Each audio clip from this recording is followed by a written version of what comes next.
Welcome back everybody, my name is Trevor Barrett and I'm with Barrett Knives, and today we're going to talk about the 5 things that you need in order to start blacksmithing. So let's get into it.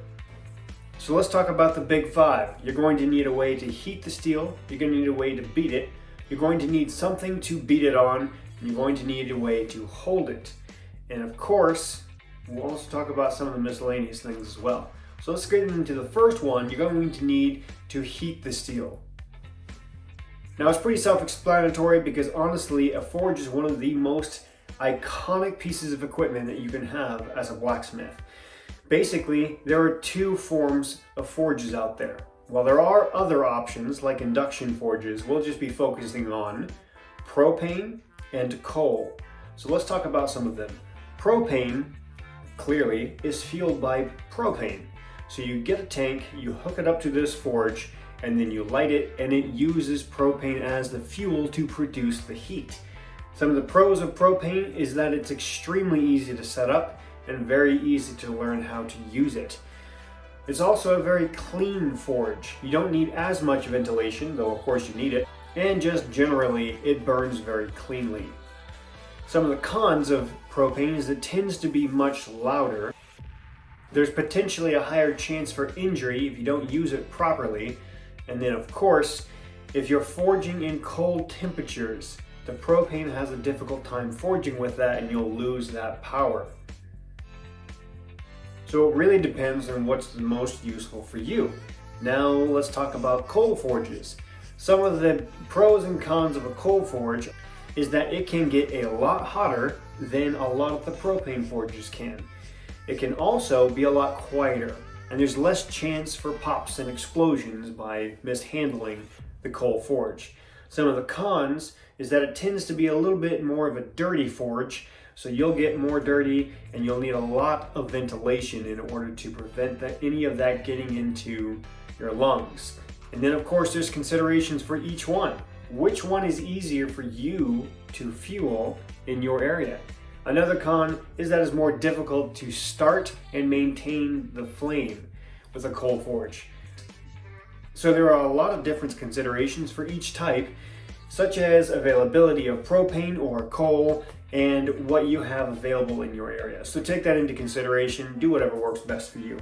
Personally, I use propane because in my area it's very easy, it's very clean, and I can work around some of the cons that I have to deal with. Secondly, you're going to need a way to beat the steel.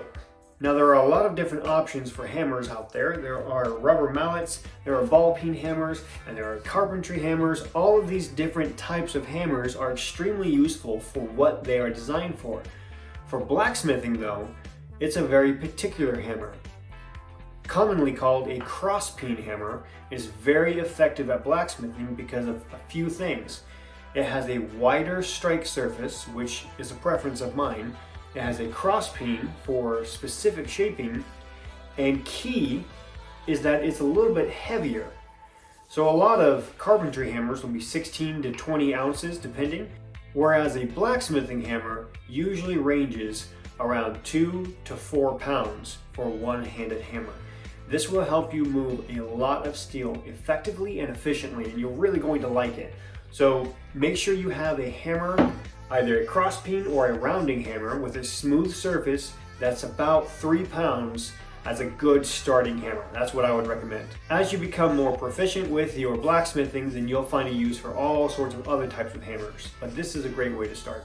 Before we get much further, make sure you like and subscribe if you like what you see here so that we can talk all about it, and it'll be a lot easier for you to see the rest of my videos. Number 3, we need something to hit the steel on. This can come down to whatever is available to you. If you look at the price and availability of anvils, they can be a little bit more challenging to find in your area for something that you might be able to afford. They tend to be more expensive and they're more challenging to find. However, you don't need a professional anvil to get started.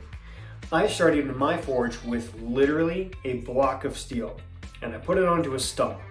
And that was plenty for the time because it allowed me to move the steel effectively. And that's really all you need to learn how to do at first. So you can look all over your local Facebook or Craigslist or whatever it is around you and start asking, because it's surprising how many anvils are laying around in people's garages that they would be willing and happy to sell for a very cheap price compared to trying to buy a brand new one, which could be anywhere from $500 to $5,000 depending on what it is you're looking for. If you can't find anything locally, you can also find something like a railroad piece and you can shape it into a... So just ask around and get information, because you will find something effective so that you can use it as an anvil. All right, now we're on to number 4. We're going to need to find a way to hold the steel. Now this is imperative because you can't hold it with bare hands. So you need to get yourself some tongs. Now there are lots of options out there. You could start with vice grips, which is what I did, but it proved to be challenging and unwieldy. You could start with pliers. You could do all sorts of things. What I would recommend is looking for blacksmithing tongs just online. You can get them for around $60. Eventually you can start making your own, but to get you started, look for blacksmithing tongs somewhere online, because it gives you the length to keep your hands away from the heat, and it gives you the versatility that you won't be able to find in other items like vice grips and whatnot. One option for tongs is called the wolf jaw set. I find that to be a good versatile one for general blacksmithing or bladesmithing, so go check that out and see if you like it. And then as you progress in your abilities as a blacksmith, you can get many more different types of tongs. That's what I would suggest you start off with.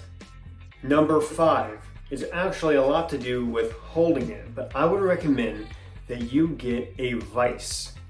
A simple bench vise. It doesn't need to be great, it doesn't need to be huge, but it will prove invaluable to you. And there you have it, guys, the 5 essentials that you need in order to start blacksmithing. I hope you liked it. If you did, please make sure you like and subscribe. It really helps the channel out, and it also sets you up to see when I release more just like this. And of course, a special thanks not only to my patrons who have helped me out extensively, but also to Black Pearl Media. Thank you for the support, tips, and tricks. Let me know what you thought about the video. All right, thanks, guys.